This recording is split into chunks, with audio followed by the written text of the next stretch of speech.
What's up mga ka-Ems? Isang mapagpalang araw na naman po sa ating lahat.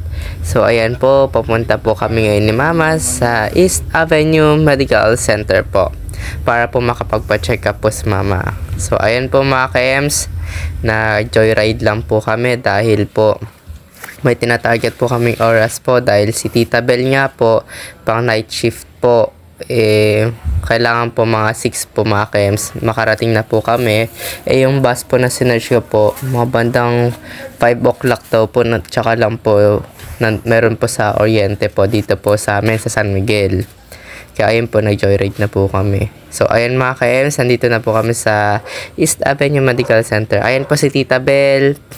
Thank you so much po Tita sa patuloy niyo pong pagtulong po sa amin, sa lalong-lalo na po kay Mama sa pagpapagamot po ni Mama. Yung mga ka-Ems, si Tita Bel po pala ay nag-work po dito sa East Avenue Medical Center bilang midwife po. Si Tita Bel po ay mami ng best friend ko po na si Spencer. Shoutout Spencer! Hindi na po kami nagagawi sa Marilao kaya miss ko na po sila.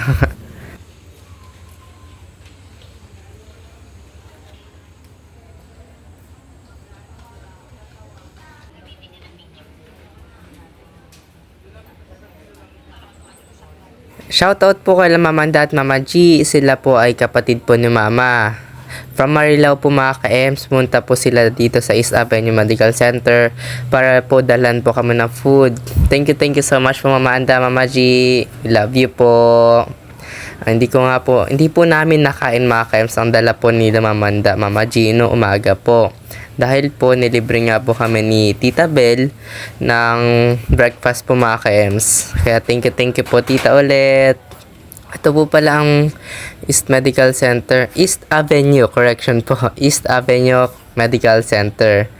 Malawak po pala mga ka-Ems, tas marami din po mga patient po.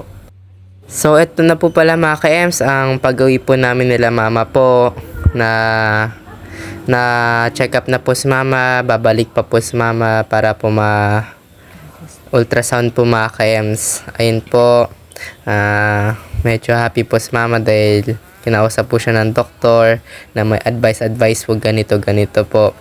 Kaya po happy po si Mama. So ganito po pala mga ka-Ems ang buhay sa Maynila po, nagpapara-para po. So ayan po mga ka-Ems, diretso po pala kami ng Marilao po kay Mama Lice, kapatid din po ni Mama. Doon po kami nag-dinner mga ka-Ems dahil pinagluto nga din po kami. Marami na po talagang pagbabago dito sa Manila no mga ka-Ems. Ayan po tingnan nyo po, marami na po talagang pagbabago po. So ayun na po, pauwi na po kami sa Marilao po. Ayan po mga ka-Ems, Amanda, nasa bahay na po kami nila Mama Lice po. Tapos na po kami nag-dinner. Po, shoutout po kay Papa Ray, Ate Ilay, Ate Lani, si Kuya po, yung kumakain po, Ituel. Si Ayi po, yung nagsa-cellphone, and si Krisa, yung nasa tabi po ng ref. Shoutout po. Ayan po, shoutout po pala sa pogi ko pong pinsan, Kuya Ivan. Nahihiya po, mga ka-Ems. I'm shy. Hello ka, Ems. Hindi ka. Hindi, disconnectan lang nga kita. Sige. Bunso, magkilo ka, Bunso. Ilaw ka rin sa loob. Pause mo muna mo. Okay. Sa kanya na. Dali lang. Okay. Okay. Ang taray naman.